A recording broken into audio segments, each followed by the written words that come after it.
नमस्कार जय जगन्नाथ। चलते आज सकाळ केतोटी गुरुत्वपूर्ण खबर उपर नजर पकाइबा। वीडियोटी को लाइक शेयर सब्सक्राइब करंतु जहाँफल आम वीडियो माध्यम सर्वप्रथम आपण मैंने देखिपारे। चलतु डेरी न करी खबर उपर नजर पकाइबा। उड़िया पुओं को सेना मेडल, आतंकवादी को निपात करे हेले सम्मानित।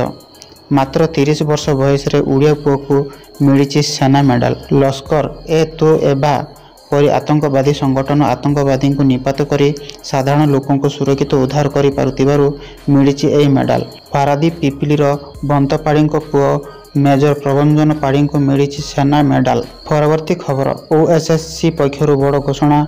असिस्टेंट कंजरवेटर और रिसर्च असिस्टेंट पदर आवेदन तारीख वृत्ति।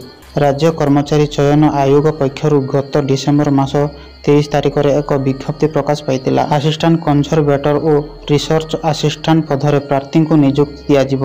जनवरी मास 20 तारिख फेब्रुआरी 20 मध्य ऑनलाइन आवेदन। फेब्रुआरी 22 सुधा ऑनलाइन एप्लिकेशन सबमिशन और फेब्रुआरी 24 सुधा ऑनलाइन एप्लिकेशन संशोधन करने विज्ञप्ति उल्लेख रखिला। परवर्ती खबर 5टी स्कूल रूपांतरण। आज 361 रूपांतरित हाईस्कूल लोकार्पण कले मुख्यमंत्री। स्कूल रूपांतरण चतुर्थ पर्यायर तृतीय दिन में आज 5टी जिले में 361 रूपांतरित हाईस्कूल लोकार्पण कर मुख्यमंत्री नवीन। मयूरभंज जिलार 105 हाईस्कूल, बलांगीर जिलार 100, संबलपुर जिलार 63, रायगड़ा जिलार 60, नुआपड़ा जिलार 33 रूपांतरित हाईस्कूल लोकार्पित होइछे। परवर्ती खबर राम मंदिर ऊपर भूल तथ्य शेयर करंतुनी। मीडिया सोशल मीडिया प्लेटफॉर्म को सतर्क बाणी। अयोध्या राम मंदिर प्राण प्रतिष्ठा समारोह पूर्व अनेक प्रकार भूल तथ्य एवं भाइराल एबारे लगी। विभिन्न साइट एवं सोशल मीडिया प्लेटफॉर्म रे राम मंदिर को नहीं अनेक गुजब भाइराल करुचंती यूजर। तेबे या को रोकिबा सरकार वर्तमान एक्शन मोड को आसिचंती।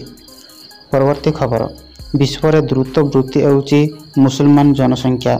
जानतु भारतर स्थिति। इस्लाम होउची विश्व रे द्रुततम प्रसारित धर्म। विश्व रे जेउ आरे मुसलमान मानक जनसंख्या वृद्धि होउची 270 सुधा इस्लाम अनुगामी मानक संख्या विश्व रे सर्वाधिक है एवं या ईसाई धर्म को मध्य पछरे पकाई देव।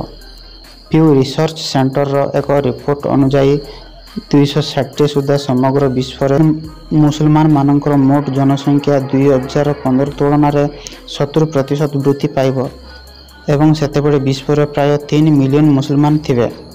परवर्ती खबर 10म पासंक पई केंद्रीय सरकारी चाकरी दरमा 70,000 रु अधिक। डाक विभाग रे चाकरी पई सुवर्ण सुजोग। सरकारी चाकरी पई आशायी प्रार्थी बड़ सुजोग रही। भारत सरकार अधीन रे थिबा डाक विभाग किछि पदवी रे नियुक्ति करने को जाउछि। डाक विभाग स्टाफ कार ड्राइवर पदवी रे नियुक्ति पई प्रकाश पाइछि विज्ञप्ति। परवर्ती खबर चीन और पाकिस्तान को उचित जवाब देवा को प्रस्तुति। भारत प्रस्तुति करुछि 200 किमी रेंज चीन एवं पाकिस्तान धमक को केबे हेले अणदेखा करा जाय परिबो नाही। एमाने जे कौनसी समय आक्रमण करि पारंती से समय चीन एवं किंबा पाकिस्तान उभयों को भारत प्रति जवाब देवा को भारत केबे हेले सुजोग हाथ चढ़ा करिबो नाही। एही कारणरू सेनार शक्ति वृद्धि दिगरे निरंतर कार्य करा जाउछि। परवर्ती खबर बाइक मुहांमुही धक्का, बहु मृत, शशुर गुरुतर। बाइक मुहांमुही धक्का, दुर्घटना चलीगला बहुर जीवन, गुरुतर होइछंती शशुर।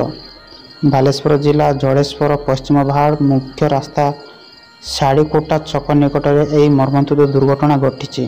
दुईटी बाइक मध्य मुहांमुही धक्का होइतिला।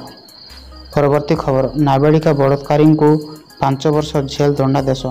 गतकाली केन्दुझर फास्ट ट्रैक कोर्टर विचारपति विजय कुमार मिश्र एक नाबालिका बलात्कार मामलार विचार करी आसामी शरत पात्र को 5 वर्ष सश्रम कारादंड सह 5,000 टंका जरिमाना एवं अनाध्य अधिक 6 मासर जेल दंडादेश शुणाई। मामलार विवरणी प्रकाश जे कुंडेहोता ग्रामर जड़े 7 वर्षर नाबालिका गाँ दाणर पिलामानक सह खेली घर को फेरवा समय आसामी तांको चॉकलेट एवं बिस्कुट देवाको कही तांको घर को डाकी नहीं बलात्कार करितिबा झीवर माहा तेलकुई थाना रे लिखित अभियोग करिबा परे तेलकुई थाना केस नंबर 47 रे केस रुजु हुई पुलिस अनुसंधान करी आसामी को जेल पटाइथिला। परवर्ती खबर ओडिशार मेडिसिन दोकानी माने रुहंतु सावधान। कौनसी मुहूर्तरे होइपारे आपणक लाइसेंस रद्द।